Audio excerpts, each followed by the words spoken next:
You guys don't want to hear about my LA stories. That's for another show. I want to hear. Welcome to Look Who's Chalking, week number 10. 9.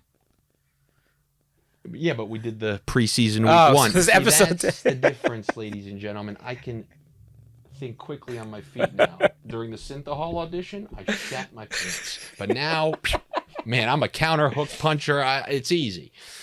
So, welcome to week 9 of Look Who's Chalking. But week 10, because we did a early week 1 podcast. Yes. So, the 10th episode of this season, but week 9. I decided to dress in all black because it's my funeral for how much I got body banged last week. I got crushed. And you just got to admit it. It was not a fantastic week for me. It just didn't work. I thought that Justin Herbert, had surpassed that point where Belichick could get to him. Like, remember when Mahomes just elevated past the Belichick level and I was like, all right, okay. That was not the case with Herbert, so I got. Well, yeah, I also thought I was big on Herbert last week, and I kind of said it at the end of the episode. He busted. I sprinkled a little Teddy Bridgewater. Should have listened to you. He busted. But the lineup I gave out to the listeners, the one I played against you, I hope some of you listened to it because it definitely was well above the cash line. I think it was like 170 or so. Yeah. So there was some real bangers in there. It was an okay week for me overall. I was a little bit in the red, but it was fine altogether. But look, ready to move past it. And remember that for Bridgewater this weekend, what I said last week was, for his whole career, he will play up to his competition and down to his competition. And not meaning in terms of his play, but his style of play. When he plays a team like the Chiefs, all of a sudden, he will put up very big numbers. But if he plays a team that's not going to be able to really push it, then it's weird. It's like the play calling doesn't push it on his end, or his ability to take certain risks doesn't come through. But this week against Dallas, this is a potential opportunity for him to play up. So while I was down on him last week, I'll be up on him this week. Tell me that's a 1 o'clock game, so then we can start with that one. Yeah. Because that'd be a decent place to start. It is a 1 o'clock game. So it's a 1 o'clock game. It's one of the early games. We're talking about the Cowboys versus the Broncos.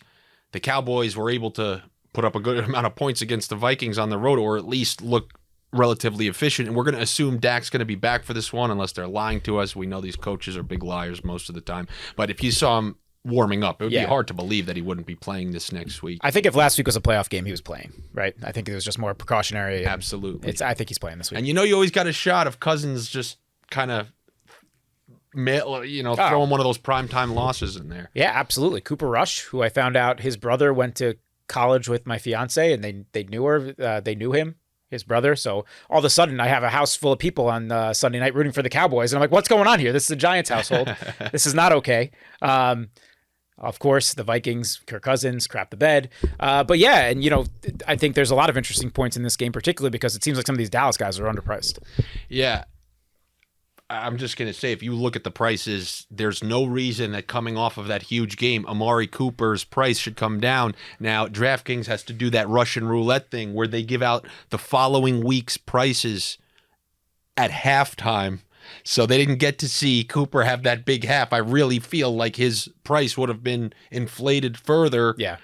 And how about that Theragun on the sideline? I don't know if you saw it. This guy, I need one of these things because this guy, he was about to leave with a hamstring injury, gives a little bit of the Theragun and comes and get a jump ball touchdown of all things. It's unbelievable. So Cooper is coming in at 5,700. That's borderline absurd. It's one of those things. Remember that week where they put Hilaire's price down at 4,800? But he deserved it with awful play. Right. Cooper hasn't shown awful play. No, I mean, he had a couple down weeks before this past week, but we know what he's capable of, right? He just, if anything, you could say it's more impressive that they did it with the backup quarterback this past week. And I think that price is going to draw ownership as well. I mean, we'll reference some ownership stuff, guys, but with the Davonte Adams news, which we'll get to, the Aaron Rodgers news, which we'll get to, I think the Packers ownership stuff is pretty skewed, which sites have not really updated for yet, so just kind of a precursor there.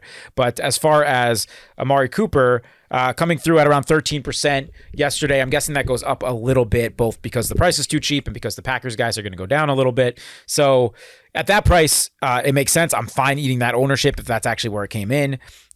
on the flip side of that, CeeDee Lamb is priced pretty appropriately, 7,200.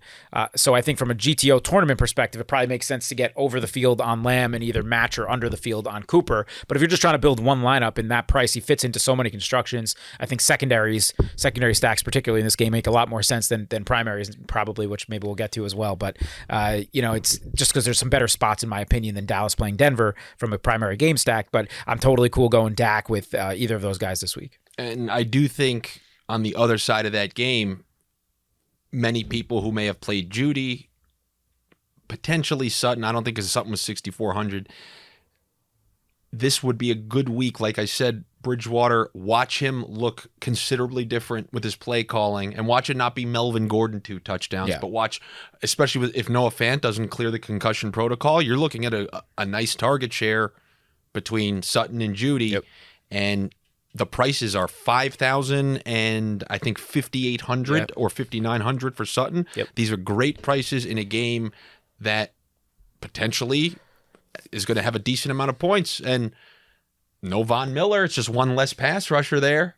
So you could be looking at a good game script for points in this particular game. Yeah, it's got a 49.5 over under right now, which makes sense to me. I think Denver's defense is, people think it's better than it is, right? And as you just mentioned with Von Miller, Dallas has given up big plays to wide receivers on the outside throughout the year. Obviously, they're able to score at a higher clip than most of those opponents, so it doesn't necessarily bother them that much. But yeah, Sutton at 5,900.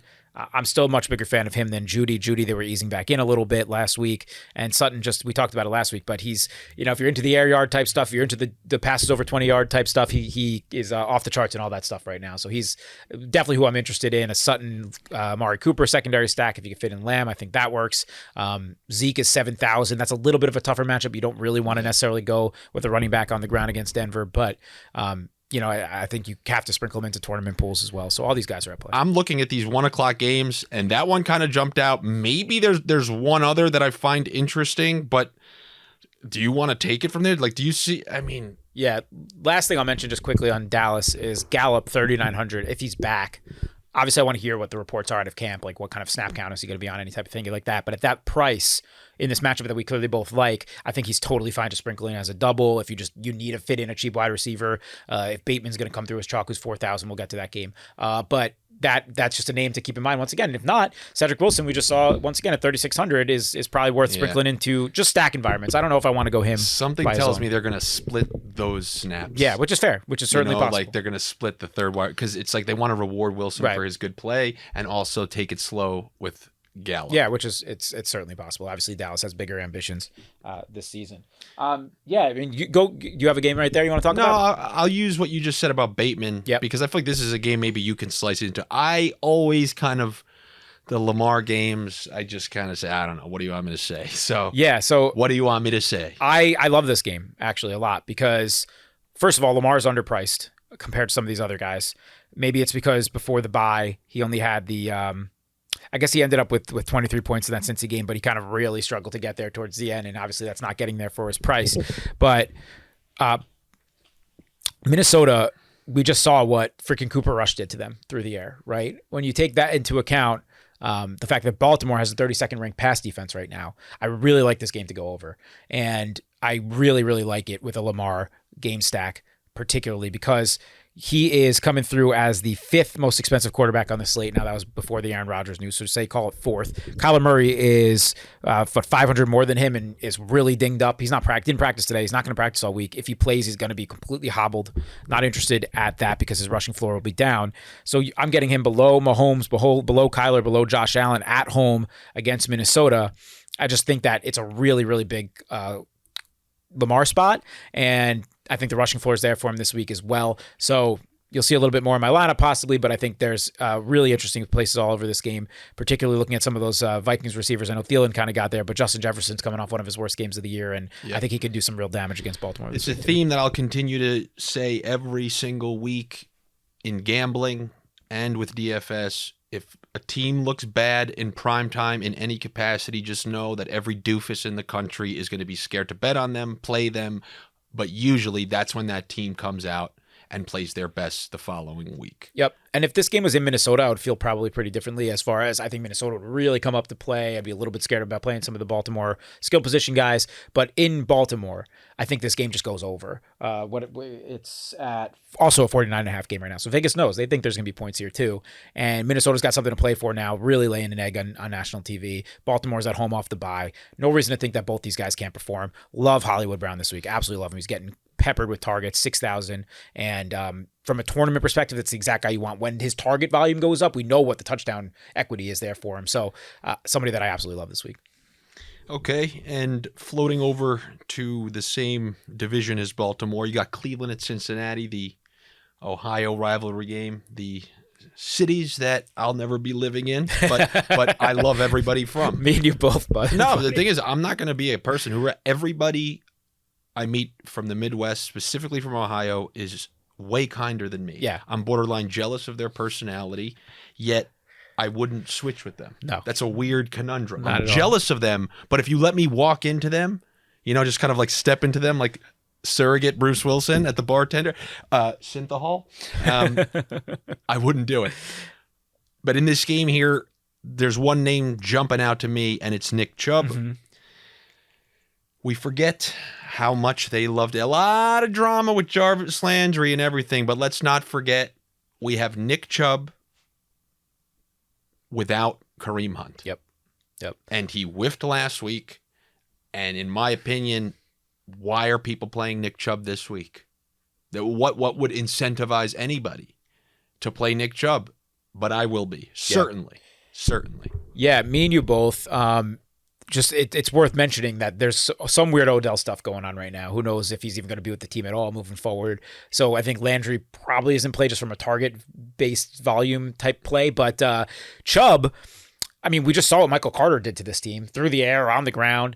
I think Cincinnati did not come to play last week against the Jets. Mike White, decided to be John Elway for a day. That all happened. But Chubb at 6,700. And again, we talked a little bit about this last week, but when Hunt is not there, he does have a little bit of a passing floor. So even if it's 3 or 4 catches, turn that into 30, 40 yards, that's another 6-7 points that you would not normally have. I'd like him to get into the end zone this week. Cincinnati's run D doesn't really scare you. Their defense is solid, but he's got to be a big part of their game plan this week because Baker's not playing well. The biggest. And they don't really have anywhere else to turn as far as getting their offense turning. So Chubb makes a ton of sense. I might be wrong. He may be one of still the leading rushers in the NFL, like top few. Yeah, I'm not sure on that. That's certainly possible, but he is definitely the best pure runner in the NFL right now. So like you're getting a guy like this, give me this price. I mean, he's cheaper than Jamar Chase in the same game. So Chubb is 6,700 and Chase is 7,600. Right. I'm just saying, like, you could be getting the top running back of the week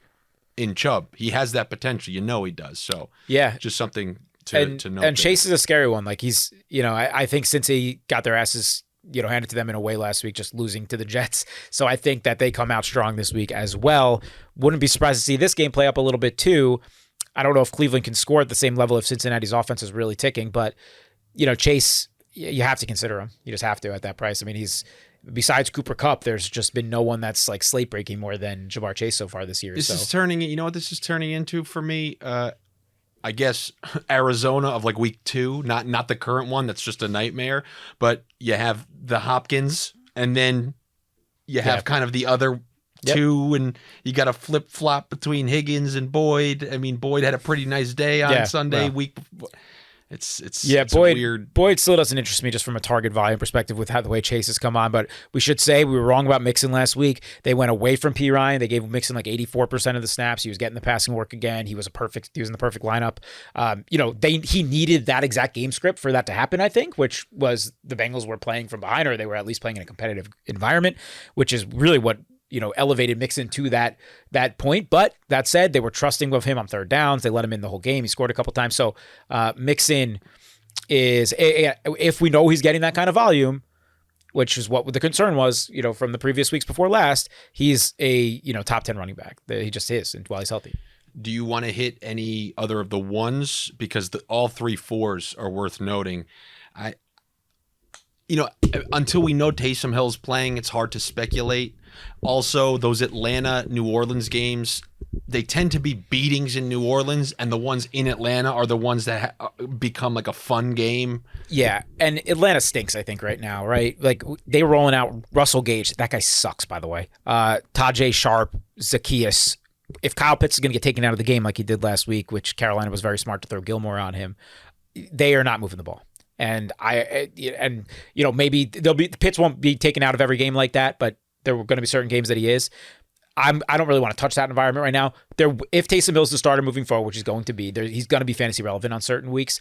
I don't know if it's this week. I really don't.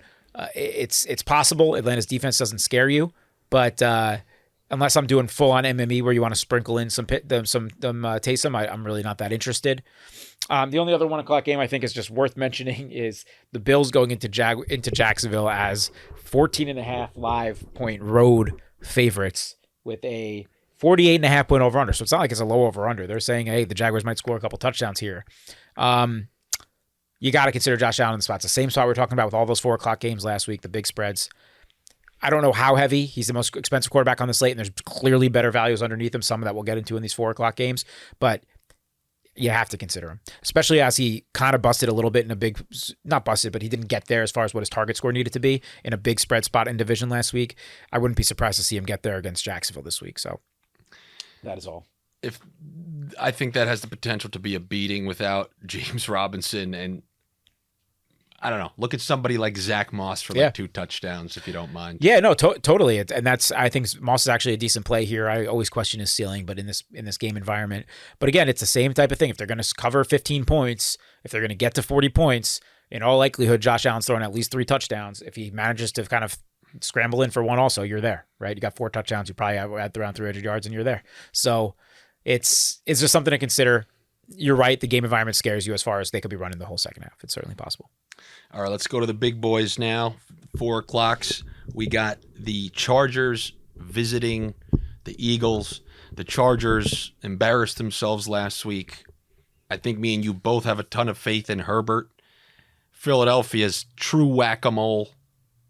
I mean, they got smacked by the Raiders. Then they come and destroy the Lions, but who are the Lions? You know, their big emotional game was against the Rams. Then they mailed it in, but the Eagles still look like crap. So is this a game where Herbert could go in there and just destroy them? I'm a little scared of this game. I think I'm going to be on it plenty, but I think you're probably a little bit more bullish on it from a game stack perspective than I am, only in the sense that I'm scared of the Chargers right now. I think I just had a wrong read on them. I really thought they were going to come out of that bye after getting smacked by Baltimore. Was it Baltimore 2? Whatever. They got smacked the week before the bye.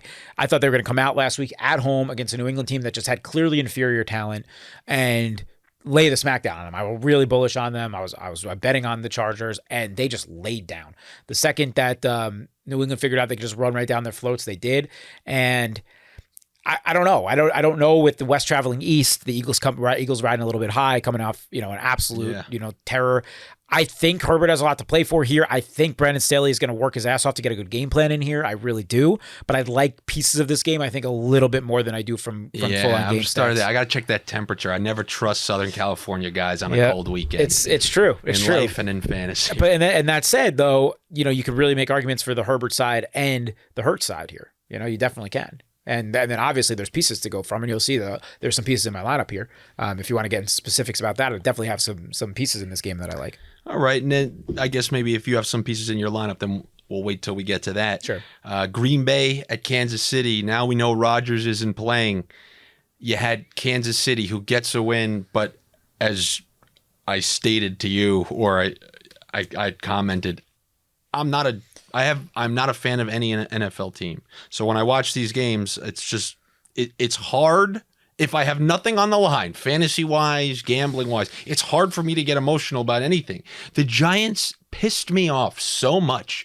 Just like, how many times can you throw away a game? How many times are you supposed to be disciplined and you're the actual opposite of that? Oh my, just everything about them is disgraceful. It is. Thank you. I couldn't say it better myself. All right. So the other side, though, is equally as disgraceful. How bad do the Chiefs look? Awful. Awful. They really do look terrible. And Mahomes just turning the ball over at a rate that he's never done before.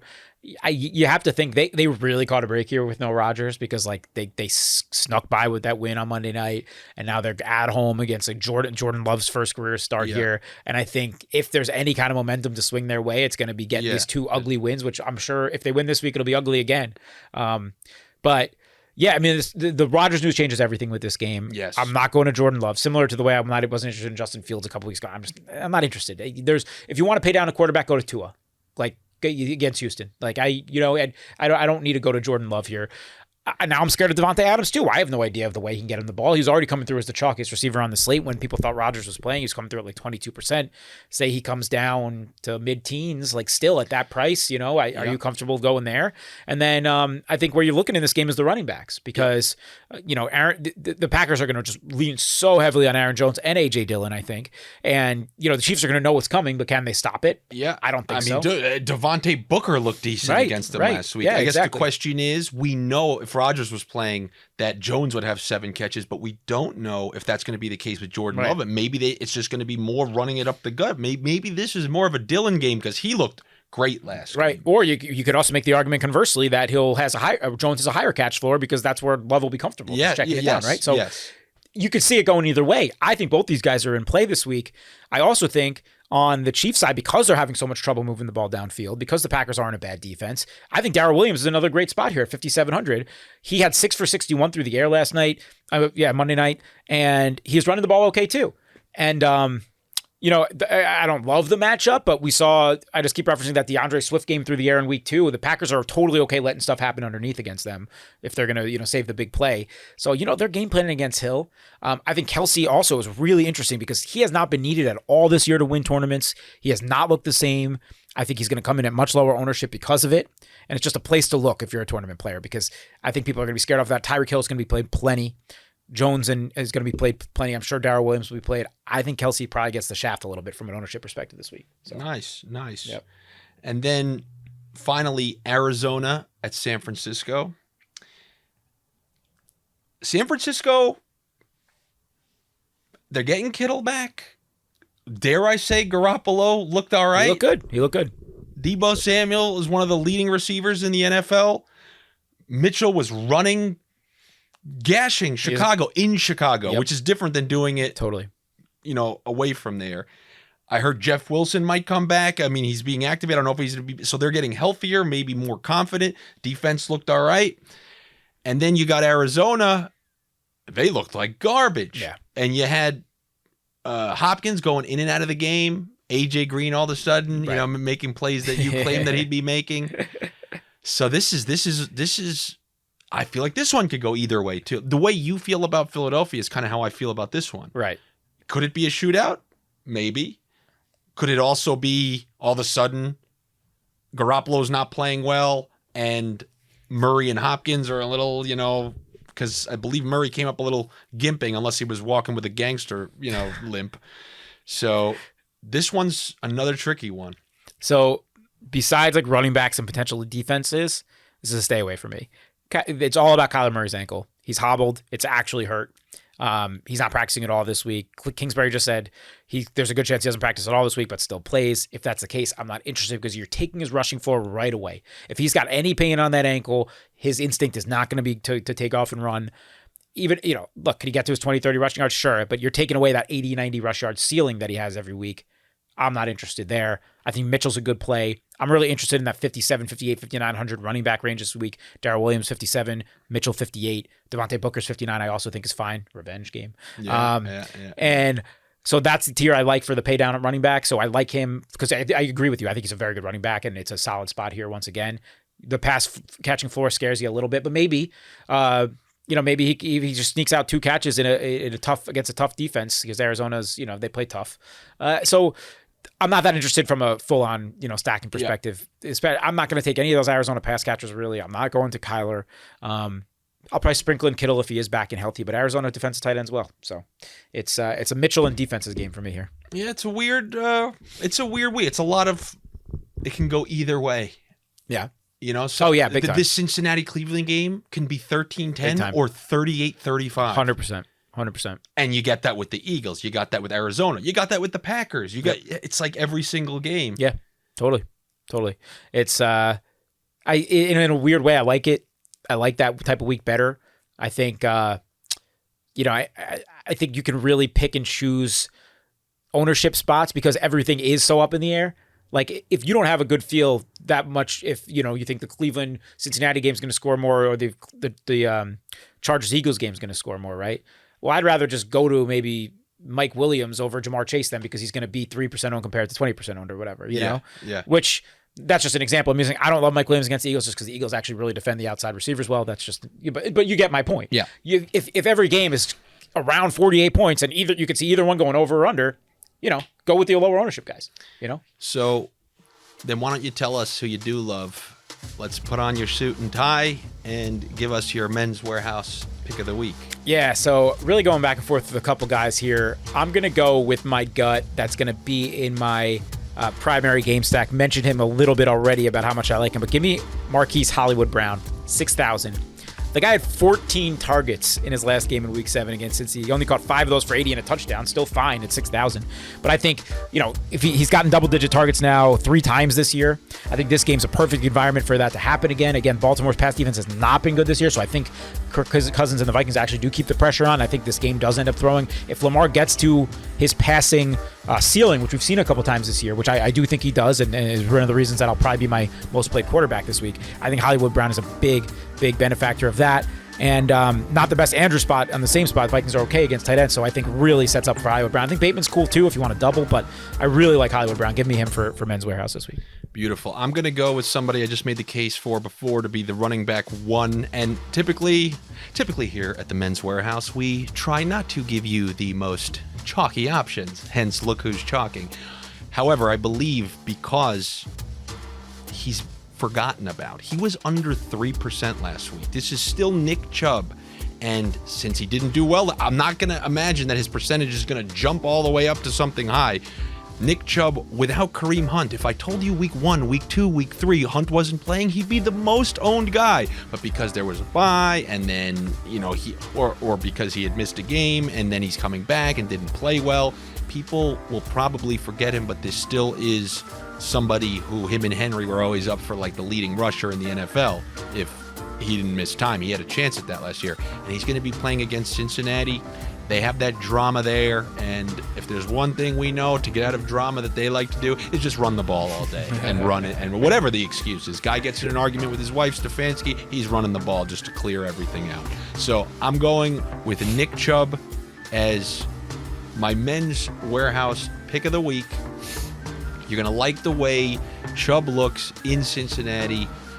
I guarantee it. And remember, this is not brought to you by Men's Warehouse because I don't need Instagram claiming that I'm not disclosing partnerships. No, but Men's Warehouse, if you do want to sponsor the show, you see this great part of the wall right here. Andy has already committed to a big Men's Warehouse sign. Your great bearded friend from the early 90s will be hanging out right with us. I guarantee it. Right. Oh, they hate him, by the way. They fired him.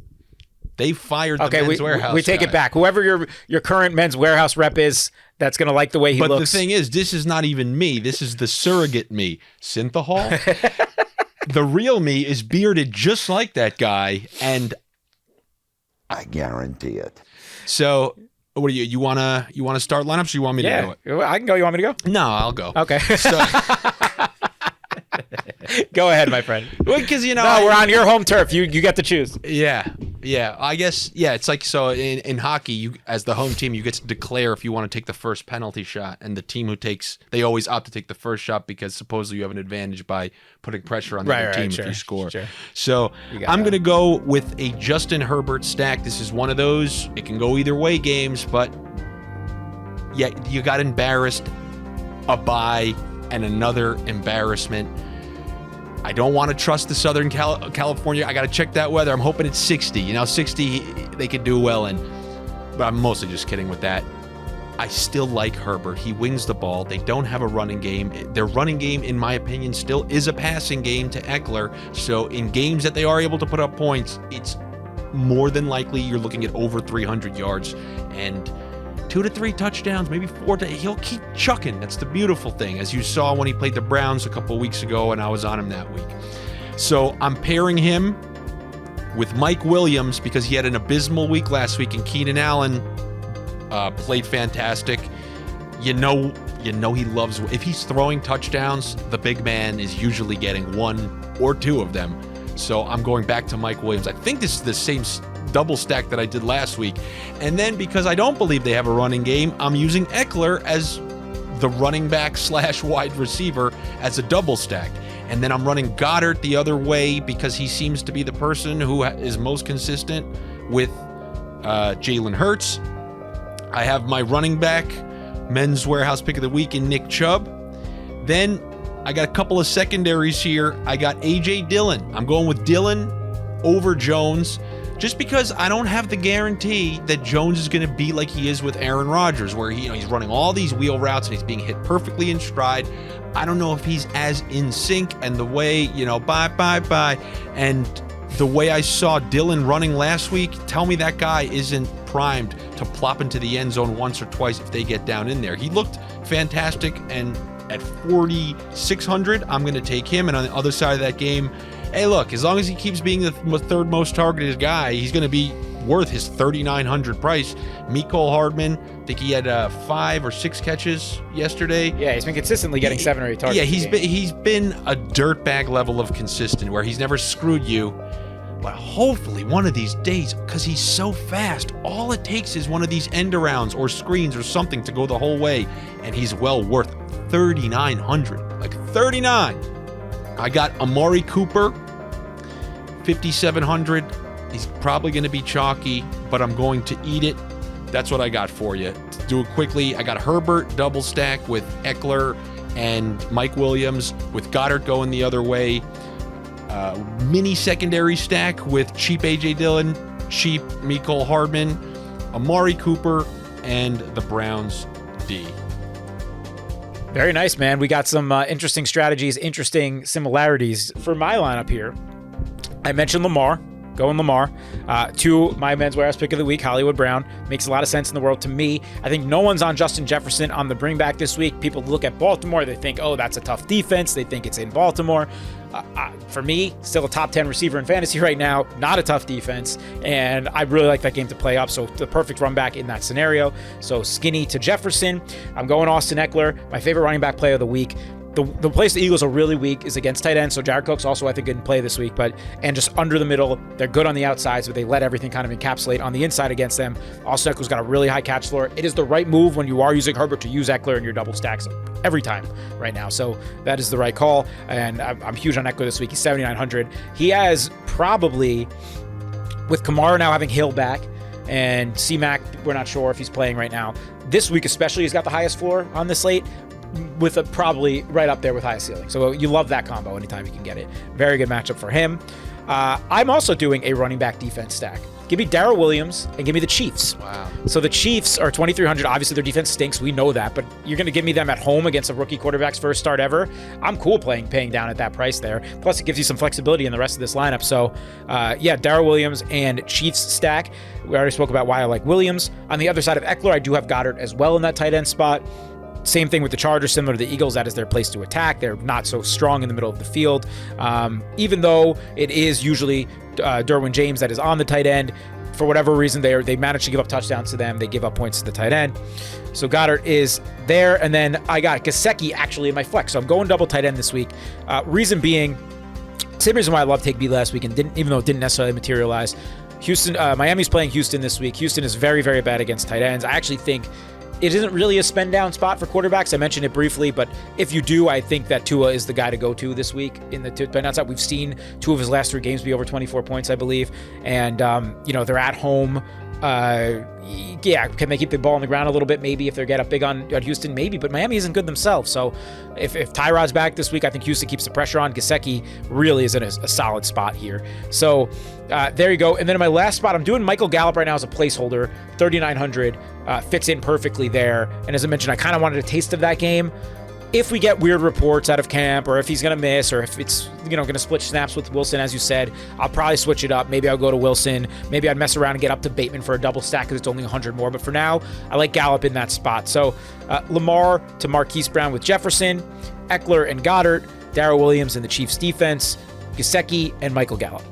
I like that. We both chose to build around games that really, they're two of the many that can go any single way. Absolutely. So this is actually a very, you always say that's an interesting week. If you had, you know how you talked about that top stack percentage tool? Yeah. They had a lot. I bet you they're having a long look in the mirror this week saying, I wish I got into a different profession, because it is hard.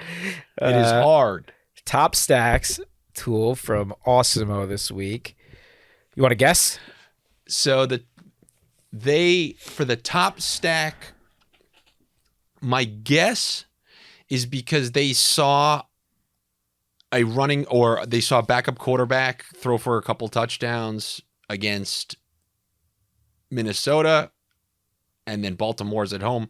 I'm going to say that they put Lamar at number 1. So that Lamar is number 4. And I think, by the way, this is all. I'm sorry. They just said, you know what? I don't want to be responsible for anything. Just give me Josh Allen. That is correct. That is the top. I'm sorry. But it's funny. Like, the math is telling you that this is all math based, the way these things come through. Just being on the back end a little bit unestablished around, like the way that these numbers are produced. So they say the Bills have a 17.5% chance of being the top stack. That's all just a numbers thing based off projections of Josh Allen with those 3 receivers, then mixed with their ownership, and then you get a leverage point, right? So like Buffalo, they're saying it's 17.5% top stack. They're projecting a Josh Allen to be 13.3% owned. So you're saying you get 4.2% of leverage on, you know what I'm saying? The difference between the top stack percentage, which is just projections based, and the ownership percentage, that's where you're getting the number of and is number stack. 2 Kansas City? Number 2 is Kansas City. Look at this guy. That's in 11. Now I'm going to have to start panicking after that. Let me think.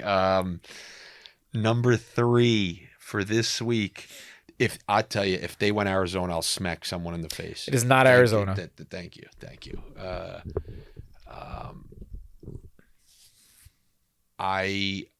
I think I'm fresh out of ideas. I'm going to say the Eagles. No, the Eagles are in the middle of the pack there. They have Dallas at 3. Oh. Which makes sense, obviously. Assuming Dak is back, he's only 6,900. They have him only projected for 5% ownership. So that does make sense. And you got Lamar at 4. This has not been updated because they had Green Bay at 5. I'm guessing that's still not going to be the case there. So you say they actually have the Raiders at 5 with Derek Carr coming into the Giants. So and then they have both the Chargers and Eagles guys right after that. But Buffalo is by far and away the top. How are the Giants against the tight end? Because they just did well against Kelsey. Historically they've been horrible, just like in the last 10 years or so. But clearly that was Patrick Graham's game plan. It kind of goes hand in hand with keeping everything underneath, which is what they were doing. They were doing bend, don't break. But I would expect Waller to go into MetLife and play well. Is he all right? Well, remember that he picked up that injury. Yeah, that's a good question. Is he even playing? No one's even said anything. But if it's not, I like Foster Moreau because Foster Moreau's the man. I actually kind of don't hate Daniel Jones as a spend down spot also this week. We see, the Raiders kind of dealing with a lot of off the field stuff. They're west traveling weird east. With Daniel Jones though, because all right, so Shepard's out, Slayton's going to be there. Kenny Galladay was practicing today. Tony's battled through the last game. Yeah, Tony should be playing. Saquon looks like he's out still. Yeah, I mean, honestly, the stacks would be Daniel Jones. We could throw Booker in those stacks. Tony and Galladay if he plays. Slayton, I'm not trusting Slayton right now. Yeah. So it's that's where you're looking pretty much. But Daniel Jones is similar to Lamar in that you really do need that rushing floor to be there. So you're fine with a skinny or you're fine with a naked and just a bring back if you want on the Raiders side. That all makes sense. Nice. Cool. But yeah, again, I don't really look at this as a quarterback spend down week, but I didn't look at last week either. And Mike White was perfect at $5,000. So that is very rare. And if you do, I think it's 2 or Daniel Jones if you're spending down. If you're spending up, we talked about all the guys. All right, Gary. I don't know. I don't know what to say other than I have zero feelings about this week. But it's like when I go on vacation, I almost like it because when I got excited for, this place is going to be great. I'm going here. It's going to be great. It always disappoints. But I went to Iceland, not even excited to go. Like, all right, let's see what the hell happened.